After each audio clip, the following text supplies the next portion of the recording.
Hello. Hi, Nicolás. Hi, everyone. It's Elle. I have Nicolás joining me from San Cristobal, Venezuela. He is here today to talk to us about everything that's going on there now. Also, he can shed light on everything that's been going on there from Chavez to now. So, Nicolás, if you'd like to take this time, my viewers are already anticipating this interview to tell us what you would like to about yourself. Okay. Hi to everyone in this channel. My name is Nicolás. I'm 57 years old. I'm a civil engineer. I graduated from University of Massachusetts in the United States. Since 1985, I have a medium-sized construction business here. I live in the city, in a city in Venezuela, which is an hour away by car from the border with Colombia. And well, Elle got through a friend with me, so she wants me to talk to you about the situation here. Um, we really are in trouble. Venezuela is used to be a very, very, very rich country uh, 20 years ago, but now is not only a poor country, but with a country with deep problems, humanitarian problems. There is no food in Venezuela. There are no medicines in Venezuela. If you go to a hospital, the doctors, the few doctors who are still living in Venezuela, because most of the doctors have flown away. They have gone to other countries because there are no jobs here. There are no money here. It's really, really, really hard to survive your family and yourself in this country. And I'm sure without the medicines, the doctors can't do the job they want to do because they don't have the proper medication and equipment. Is that true? Yes, it is.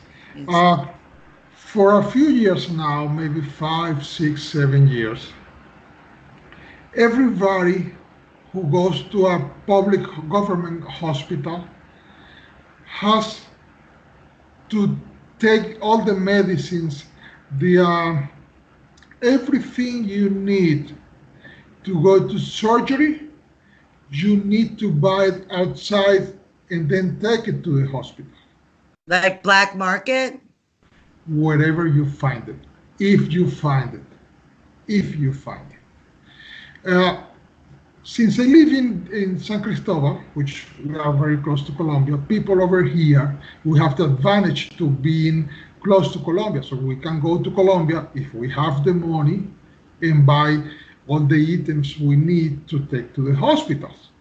But people inside our country, deep inside our country, they don't have that advantage. And they really, people have died because there is no way to help them. People with cancer, people with dialysis problems. Uh, it's really sad. People don't. Sometimes I think people don't believe what they are saying. I'm not a politician. I've never been a politician. I've never been into politics. Nor anybody, nobody in my family has been into politics. So there's no need for me to tell you this. But it's the truth of what we're living, facing now in Venezuela.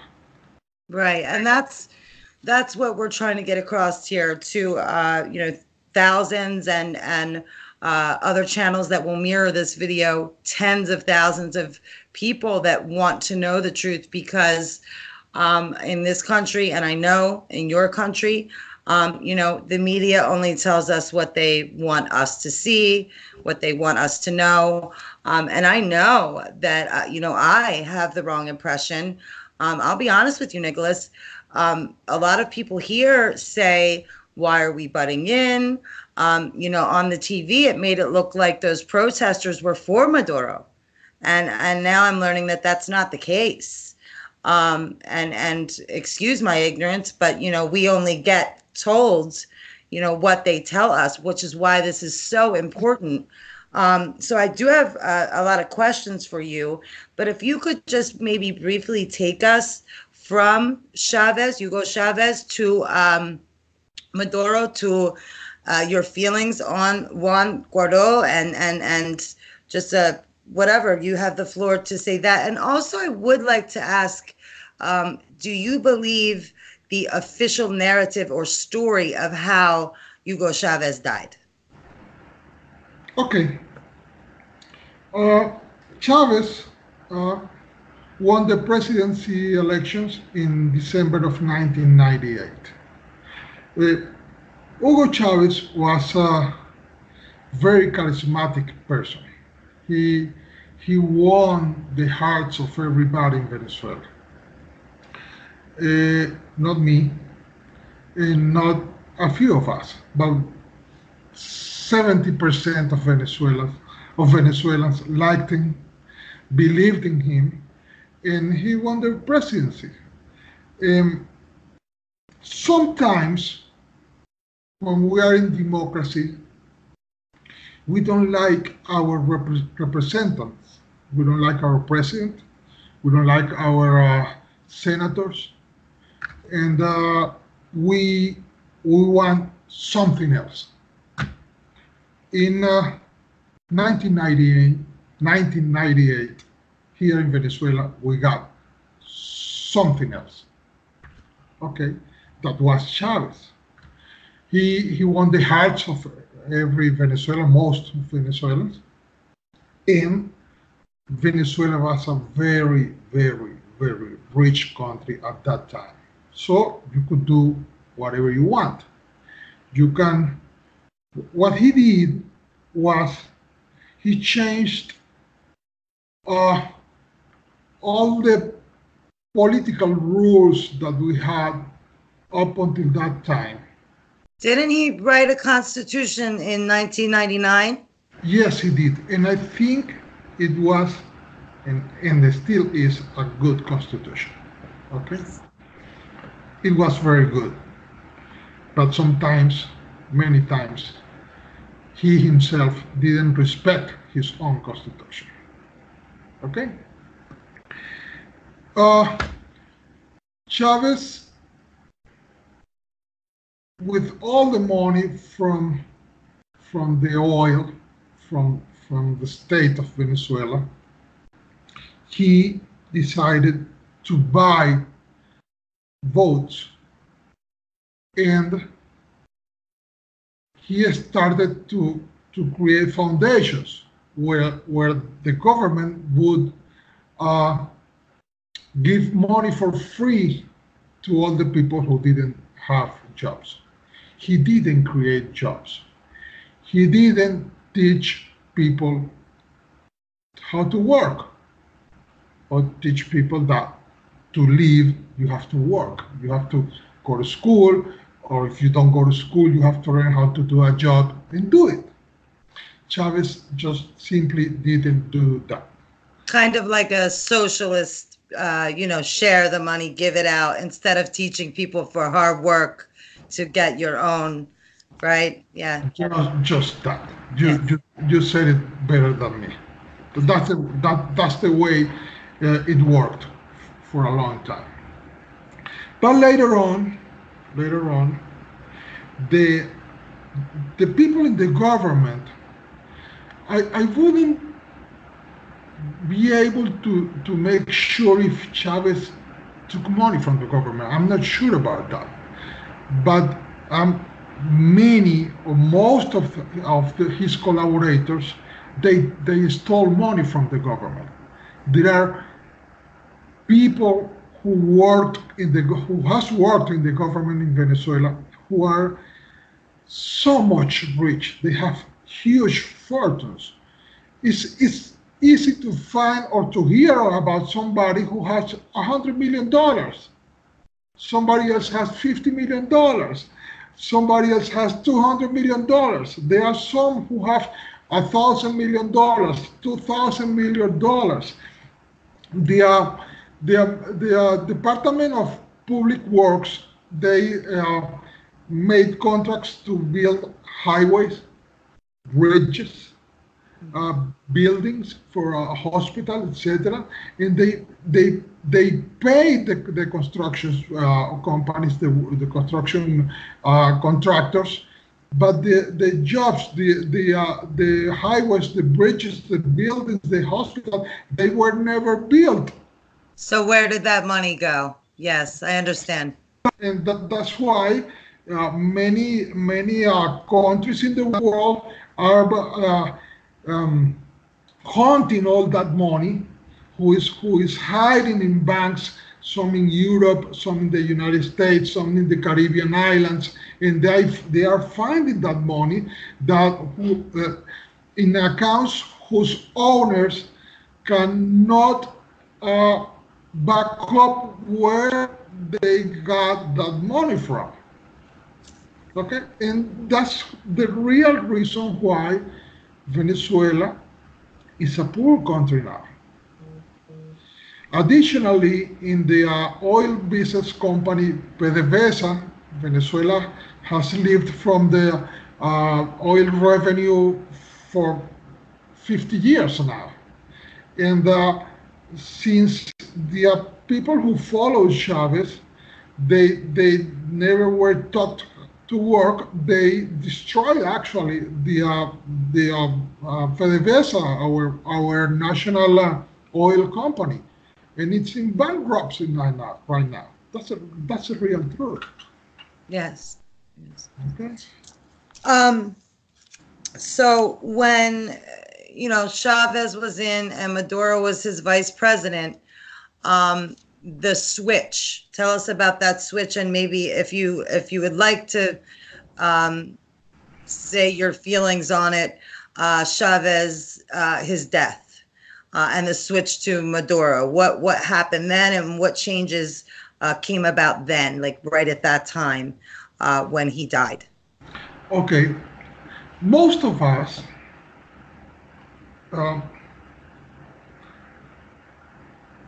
Most of us Venezuelans, we think that Chavez died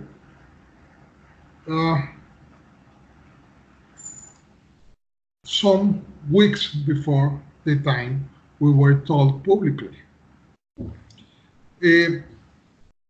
Chavez went to Cuba, and he stayed over there until he died.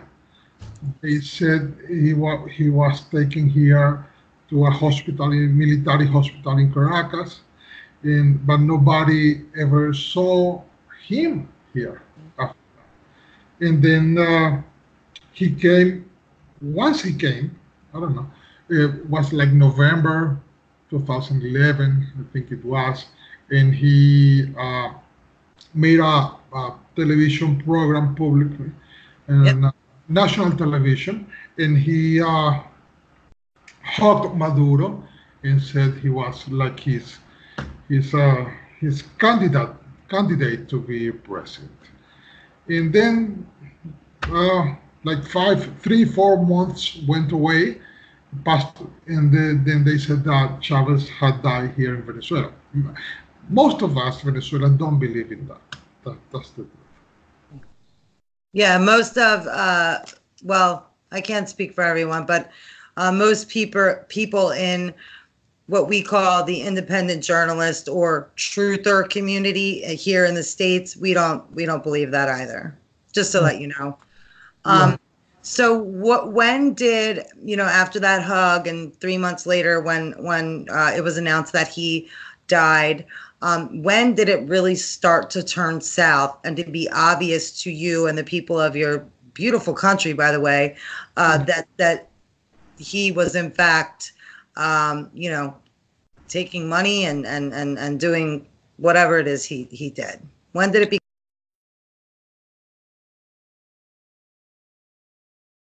First of all, I don't think that they won as many elections as they said they won.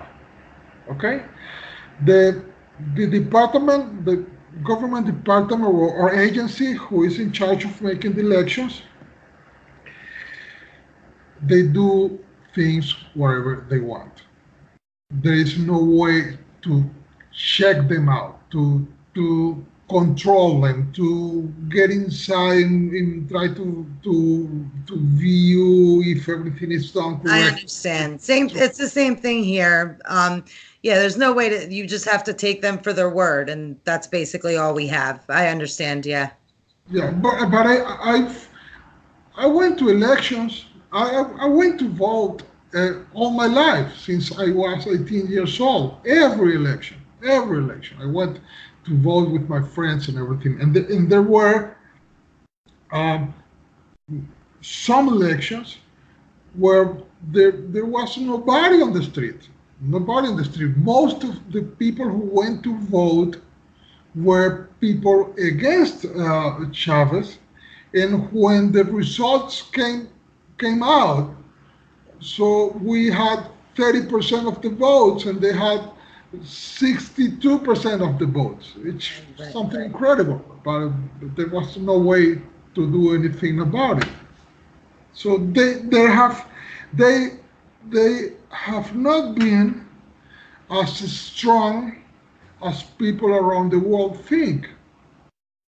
What they did, and they did very well, I think. I don't think, I'm sure what they did very well was uh, pay um,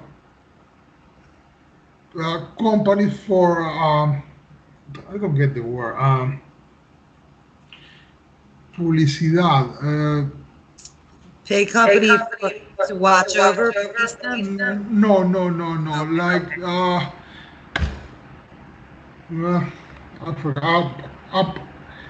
For advisors, they paid for advisors to make the election and their image look clean. I understand. Like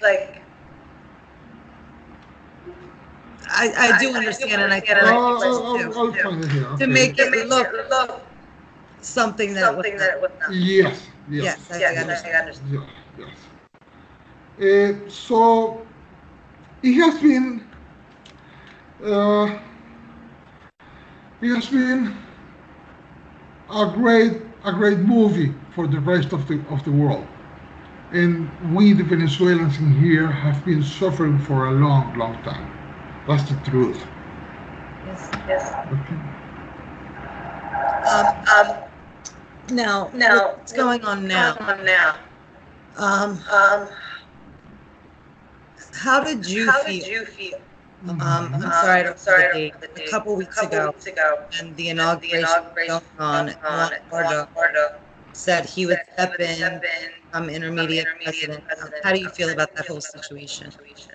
Let me go back 1 minute. Oh, sure. They paid for great advertising campaigns. Got you.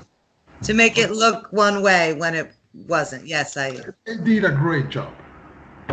I For us in Venezuela was almost incredible to see presidents around the world being so nice to Chavez, to Maduro, to all these people, and we didn't quite never got to understand why. But it was a great advertising campaign that they had uh, running all around the world.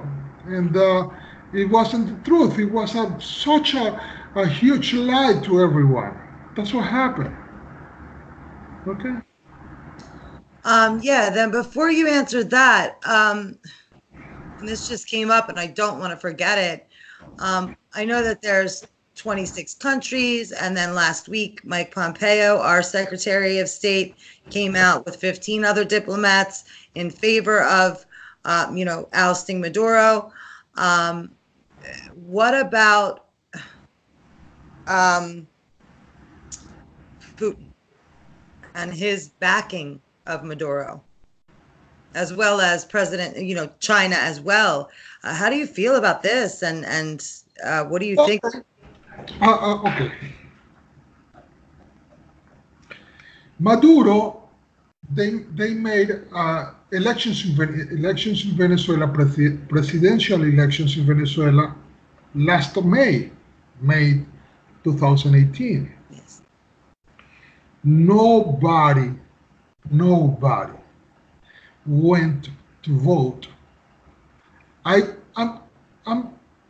think that maybe 3% of the people, probably because they were state workers, went out to vote, because nobody believed in those elections, because the agency, the control of the agency for the elections over the results were so false, were so manipulated, that nobody went to vote, because we didn't want to elect Maduro again with everybody going out, and then the numbers were not the real ones.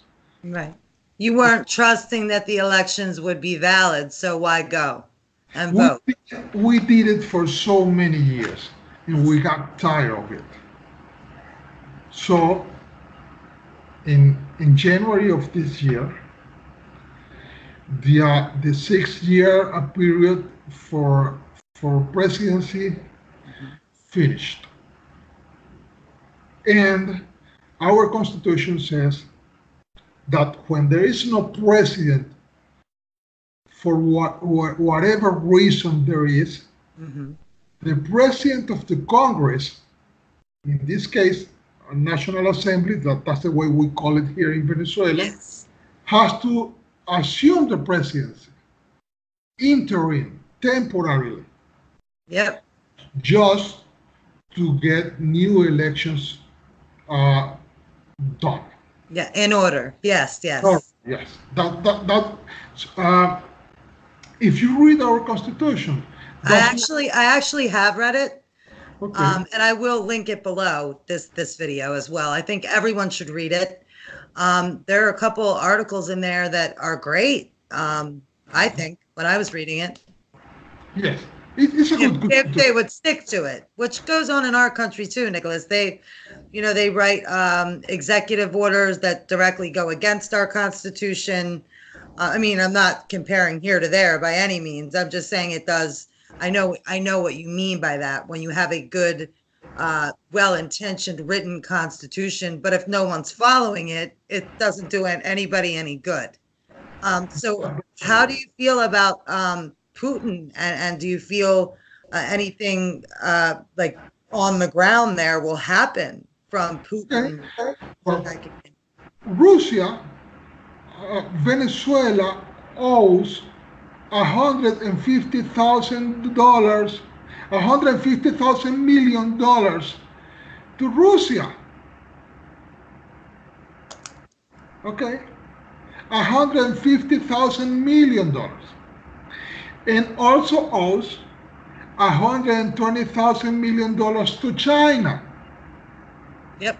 Okay, but most of that money were given to Russia and China, from Russia and China to Venezuela during the past 5 years.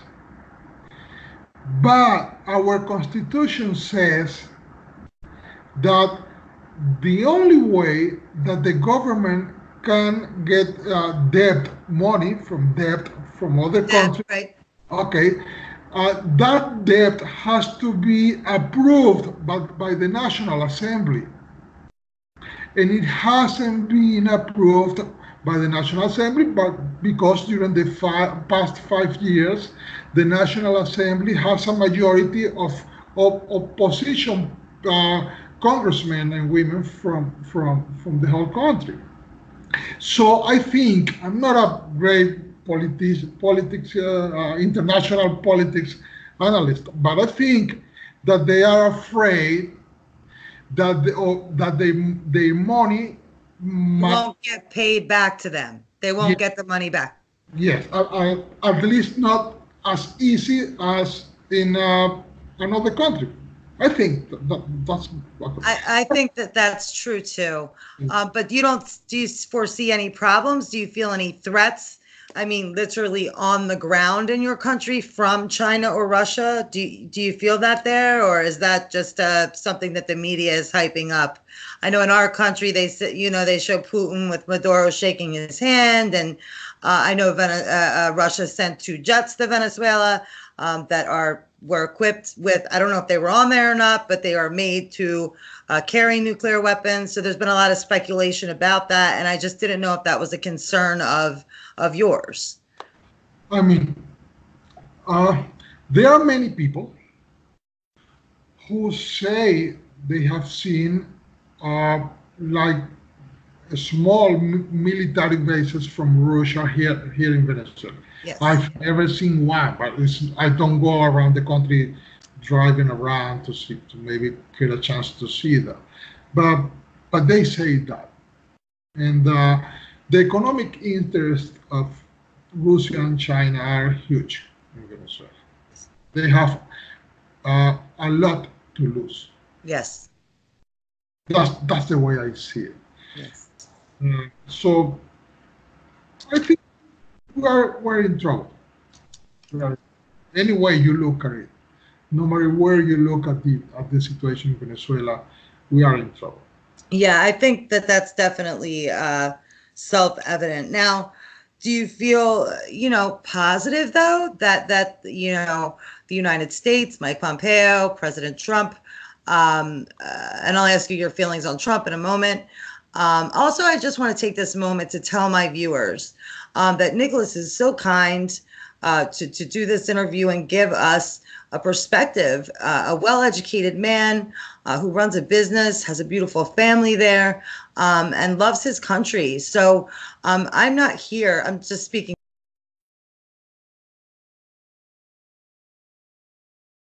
or question him or try to inform him on what's going on here. This interview is to get his perspective since he is there and has a lot of knowledge. So I just wanted to say that. But do you think that this is do you have any hope or positivity? Do you see change on the horizon since all these countries have said, we want Maduro out, we will help get him out? Do you have hope for this? How do you feel about this? Most of us, 84% of Venezuelans right now, feel that this is the first time in many years that we really have hope. Good. We need the international help. We tried from inside for so many years to get out of this problem. And the only thing we found was death for our young students, young people who fought, who really fought, not with guns, with flags, with little papers. And they marshaled around the country, and they spent hours on the streets, and many of them are in jail, still in jail. 2, 3, 4 years ago they were caught, and they are still in jail. So many. They're in jail just for protesting? Yes, they are political prisoners. They still are. Young people, 17 years old, 18 years old, 21 years old, 24 years old. Just for having an opinion and free speech, yes. Which we haven't. That's the First Amendment in our Constitution, but it's in jeopardy here too. Nothing like there. But that is so sad to hear. I know when I was talking with Gadia, she had said that there was a man who is a political prisoner I linked the documentary, whose wife was in the documentary, who actually, she said that she would like to see him become the president. Mhm. Could you tell us about him and him? Who is that, and what does he mean to you? Do you know who I speak of? He is Leopoldo Lopez, I think. I think you're talking about Leopoldo Lopez. I believe so. Yeah, I believe that's his name. Okay, he was, he still is, um, a young man, um, who many people thought and still think he could be someday a president of Venezuela. He spent 4 years in jail, and now he is in his house but he cannot get out of his house in jail. Like house arrest, House house arrest, arrest. house Yes. arrest, and he cannot give his opinions publicly, and he is still in jail. And I was reading yesterday that now there are 966 uh, political prisoners in Venezuela right now at this moment. Today, February 5th, 2019. That is a sin. But we really need international help. Some people are starving to death. Well, what can we do? I mean, when you say international help, yes, you need government's help, of course, humanitarian aid, but what can people, you know, do to help? What can we do to help? Is there something we can do to help? Can we form a group to help? I mean, what can we do here? Uh, you need to help us letting other people know the truth. Because some people around the world think that uh, the United States, France, England, they want to steal our oil. They have economic interests in Venezuela. Nicholas, I will be honest, I was one of those people. Okay, I I'll mean, I tell. didn't believe that, but I thought that that was a possibility. Yes, I did. I thought that. And that's why this is so important that we get this out to as many people as possible. Information, definitely, the dissemination of information to get the truth out is the number one place to start. Yeah, I was one of the people that did think that. And you're saying that that's not true, Uh, Let me tell you something that most of you don't know. The government of Venezuela, they give oil to Cuba for free. Cuba don't pay. If the United States, England, if they wanted to steal oil from Venezuela, they would be wasting their time because the future production of oil in Venezuela for the next 6, 7, 8, 10 years, we owe it to Russia and China. There isn't much to steal from. I understand. 20 years ago, PDVSA would produce 3.8 barrels, 3.8 millions of barrels of oil a day. Right now, PDVSA produces 1.2 million. Okay? Yeah. So we're not producing any oil. And on top of that, all the oil that we can produce now, we owe it to China and Russia. So it's already owed to Russia and China. So for people here or around the world to think that we're only helping to get this oil is kind of foolish, because there would be slim pickings, as we would hear say. There'd be nothing to take because it's all owed out. That's the way it is. And they know it. The United States know it, and the government of the United States know it. The same England, France, all of them know that. It's not a secret.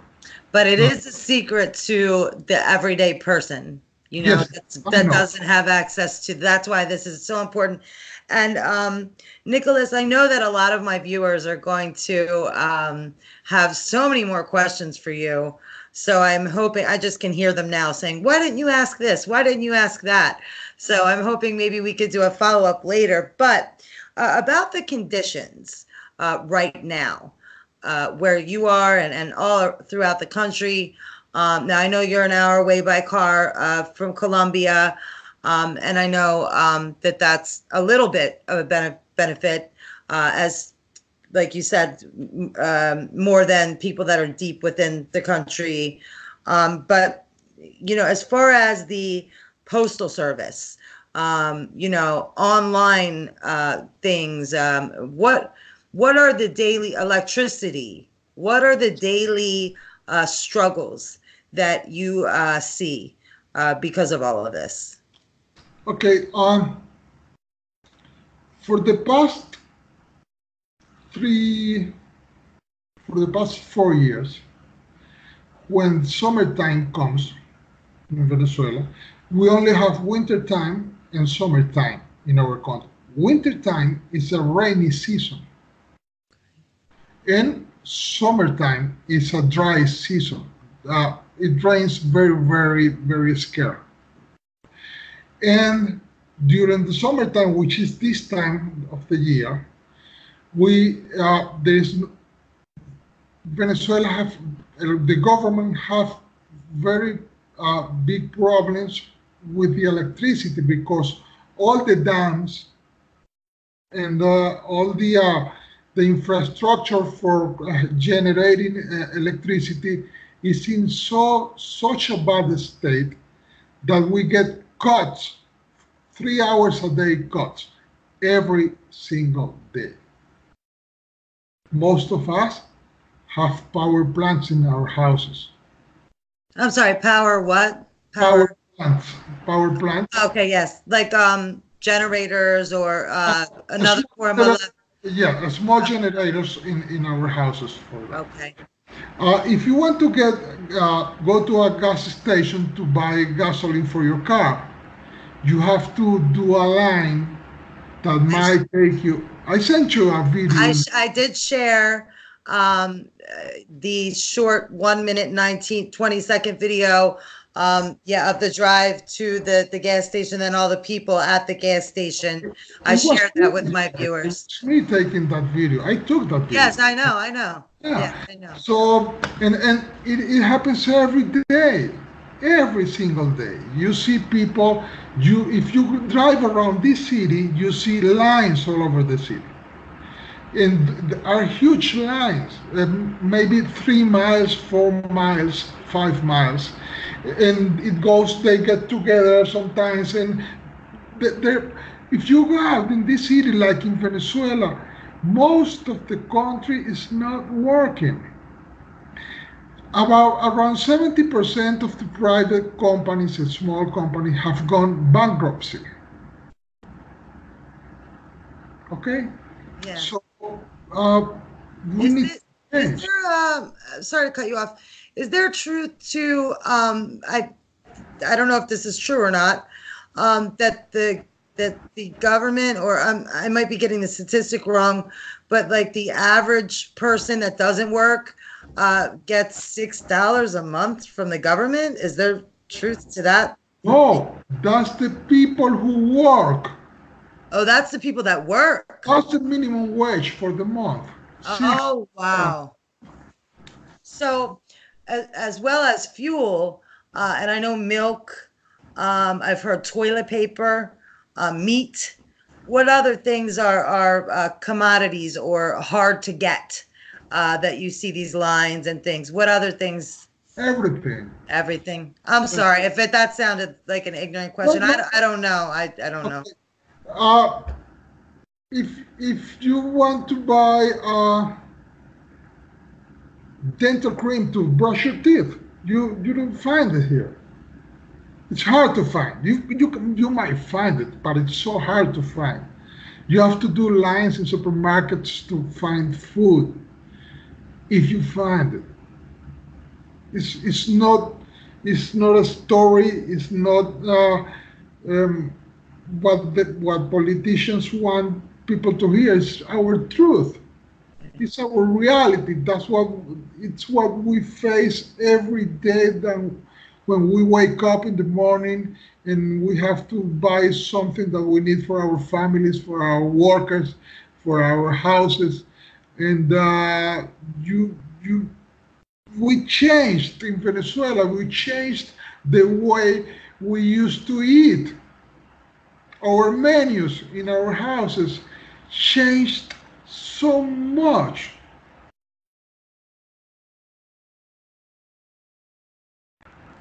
To see in TV documentaries from those small countries in Africa, countries that are very, very poor. Like Ethiopia, I know, yeah. We're not far away from that. We're not. And we are supposed to be a very, very, very, very, very, very rich country. Yes, And we're very not. prosperous. And I'm 40. I remember the prosperity there. I remember it. People going there to vacation, people going there to visit. And now, from what I understand, people are leaving. Um, they can't live there. You luckily are educated and have been able to hold on to what you have. But this is this is heartbreaking, Nicholas. I mean, to me and to many.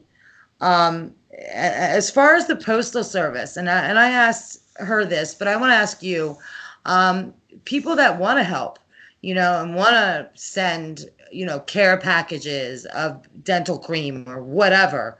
How does that work? I mean, I understand that the postals, you can't do it, right? There's nothing. There is no way to get it here.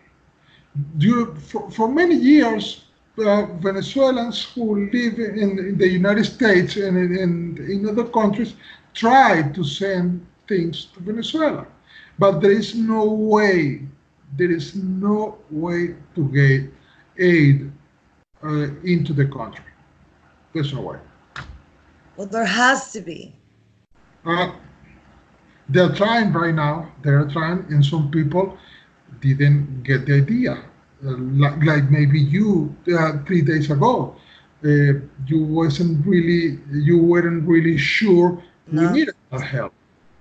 But Well, no. Let me be clear, Nicholas. I was definitely sure. I've seen the video of people waiting at the backs of trucks for small care packages. I've seen, I was sure that you guys were definitely hurting for supplies and medicine. I knew that. But I wasn't sure. The thing I was not sure of was that, a lot of people here thought that maybe the way it was represented, the way I took it, at least, I can only speak for myself, is that you guys wanted Maduro and that you did not want international help. And I think that this might have been purposely done and purposely put out there that way. I believe that. I believe that it's been falsely reported by the media on purpose, that you, as a country, don't want to change it. You want Maduro. But now I see and I believe, and it makes perfect sense, that obviously he needs to go. We need to get the interim in there, and we need to have a fair election, a democratic election. And we want, and whoever wins, wins. Well, I'm not after any particular person to say I want Pedro Perez to win I understand you. I know that you're not. I know that you're construction. You don't have any vested interest in anyone. You just want what's good. You want to see your country return to the prosperity, and you want to have people come back to what it used to be. And that's it's a very sad occasion. I'm going to do whatever I can to try to get some kind of group together. I don't know, Nicholas, but I'm thinking on it. This is all, new to me. But there's got to be a way that we can get stuff in there. There has to be, whether it's through Colombia border, through the organizations, the two I know of, or I don't know yet, but I'm going to find out. And for everyone that's watching this, if you guys know, please shoot me an email. And I've linked the two organizations that are safe that you can help through. Definitely do that. But yeah, the whole situation is sad. Especially that you can't get mail, that you can't even, your family that has been forced to leave because they can't make money or can't be safe or healthy. And then you can't even trust that you'll get a card from them. It's just insane. We Venezuelans have wanted this government to change for a long, long, long time. This is the first time we see hope. And we are in our right, we are right, it's our right, our constitutional right to have free elections. Yep. And as I told you, whoever wins.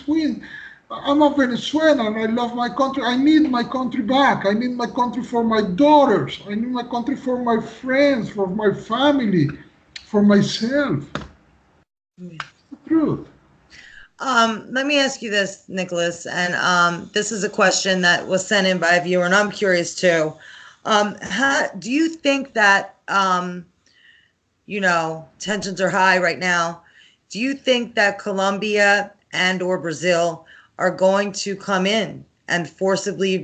How do you see Maduro leaving? What is the most likely situation or scenario where he will be taken out? And do you believe he will be, not, and I don't mean taken out as in a bad way, I mean removed from office? What do you think that will happen? What are your thoughts on that? I think it will happen.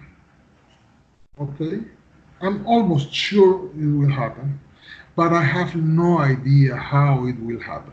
I have no idea. I have no idea how the humanitarian aid is going to come into the country. I have no idea. And I have friends who went yesterday to Colombia to buy supplies for his family, for his house. And he told me, I don't see any military equipment in the border of Venezuela, Colombia. He says, to me, I saw many people, he said to me last night, but I didn't see any military movement to see like they are going to come in or anything like that. So I have no idea. I have no idea. Right. I don't have a change, but I don't know when, and I don't know how. But I'm pretty sure it will happen because things I mean, something has to give. It can't stay the way it is. So yes, obviously something's going to happen. I'm praying that it's something good. But as far as the news that we're getting, that Colombia and or Brazil is going to come in and forcibly remove Maduro, you have not seen anything of this? No, not at all. Not at all. I just wanted to clarify that. No. And I think people get the wrong impression because it's my understanding that Colombia is helping with the supplies and all this. So it's good to get that cleared up. Yeah, that's clear. How do you feel about President Trump, Nicolás? That's a good question. And listen, speak freely. This is a platform you can give your opinion, and everybody has their own feelings, and you're entitled to that. So speak freely. I don't have bad feelings about President Trump. I think he's very controversial, and he comes from the private sector. He's not a politician. That's why he has so many bumps with everyone, because doesn't have that touch to be polite, maybe. But I think he has done I mean, you Americans have had to give many of your lives. I mean, your soldiers, uh, your brothers, your daughters, your sons have had to go and fight wars that are not yours. And far away, like where I'm sitting right now, uh, I think the United States are so important for the rest of the world. And I understand the way most Americans think and feel about these kind of things. And President Trump, I think, has done a lot of good things to try to put some order in many parts of the world. Maybe inside his domestic politics are not policies are not the best, but internationally, I think he has been more than I thought he would be, better than. And just to let you know, again, speaking for myself, as you were speaking of Chavez, people wanted change, and that's why he got elected. People wanted, something different, a non-politician, because Mhm. we were sick of what was going on here. Again, not comparing it to what's going there, because I know not trying to minimize that at all. But there is a similarity there with Trump, him not being a politician. The United States citizens were fed up with the left right paradigm, Democrats, Republican, this, that. We just wanted a non-politician. I think everybody wanted that. But that's all we'll say about him. And I gotta say, I'm happy to hear that, a country wants help from the U.S. It makes me, prouder than I was before you said that, to be here. Because yes, we have lost, my dad, he's alive, but he was drafted. He went in country to Vietnam a year and a day, lost many of his friends there. And that was years ago. We've had Afghanistan, all this. So yes, we have had that. But being the country that we are, I do kind of feel, especially after speaking with you, that it is our responsibility to help, especially your country. It being so close to ours, and it just, yeah. So I hope with Mike Pompeo and Trump and whoever the players are that are saying they want to help, I hope that we see change soon, because people are dying, and I know they're dying. I know they're dying in your country. I know there's no medicine, and I know people are leaving, and it's causing problems everywhere, and they don't want to leave. They want to come back to their country. So I don't know. I'm going to look into what I can do and all that. Yeah. Did you want to say anything about anything? If you want to add anything, and like I said, I'm going to get a lot of questions from my viewers, so I hope you'll grant me a second interview of, oh, you should have asked this, you should have asked this, but I'm just so appreciative to hear your opinion. If you want to talk to me again, just let me know. Yeah. We'll find that time. I mean, I'm thankful to you because I had the chance to be heard, to tell the other truth that not many people has the chance to tell. And as I told you at the beginning, I'm not a politician. I'm not running for any public job. So I just want the best for my country, for my daughters, for my family, for my friends, for every Venezuelan. It used to be such a beautiful country, When I graduated from college in the United States, I had offers to to stay and work in the United States, but I wanted to come back to my country because it was such a rich country, such a beautiful country, so peaceful, You so love your country. That's good. There's nothing wrong with that. That's a beautiful thing. Um, and that's something that, yeah, that's a beautiful thing. And it's a beautiful country. Now, did you say that you live, not good with geography, in or near the Andes Mountains? Is that the it's range that I saw there in the yeah, pictures? that's the Andes mountain. Beautiful, beautiful.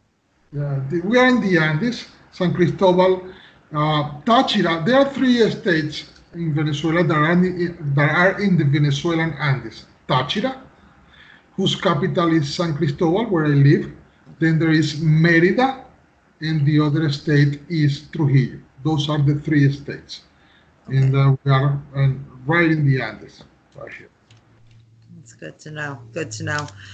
All right, this has been great. Yeah, I just feel like there's so much more, but I know that we had only had an hour. Oh yes, the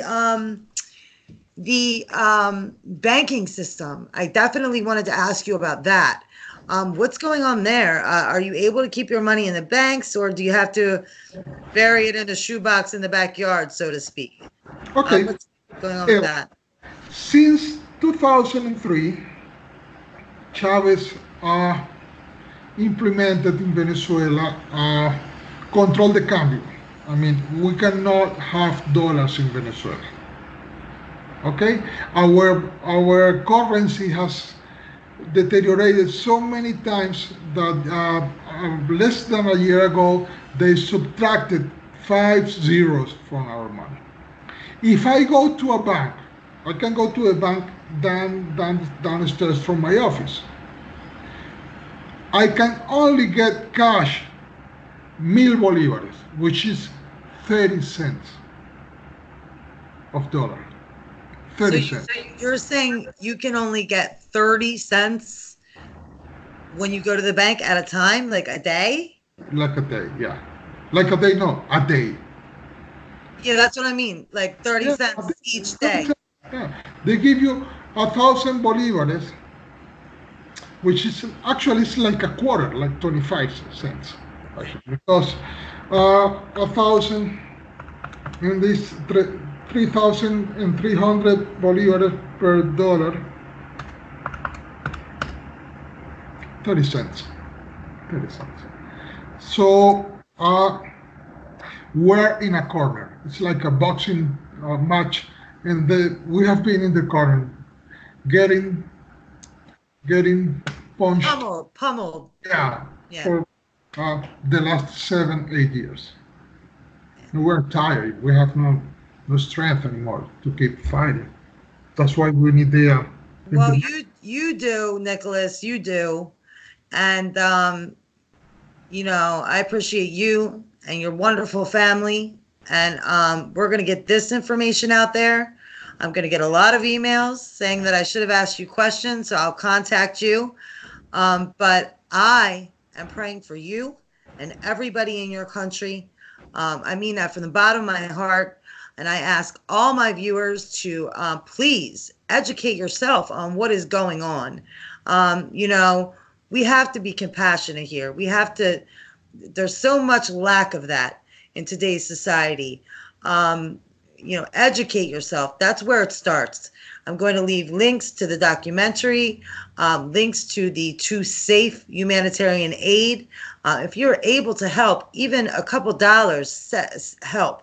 Okay, I'm calling on all my viewers that see this to at least send prayers for this country and Nicolás and his family. So with that, thank you very much for your time. I know you're a busy man. Did you want to say anything in closing? No, I'm fine. Thank you again, El. Yes. And be in touch, please. I will. You too. Okay, bye-bye. Bye to everybody. Have a good day. Bye-bye. You too. God bless you. You too.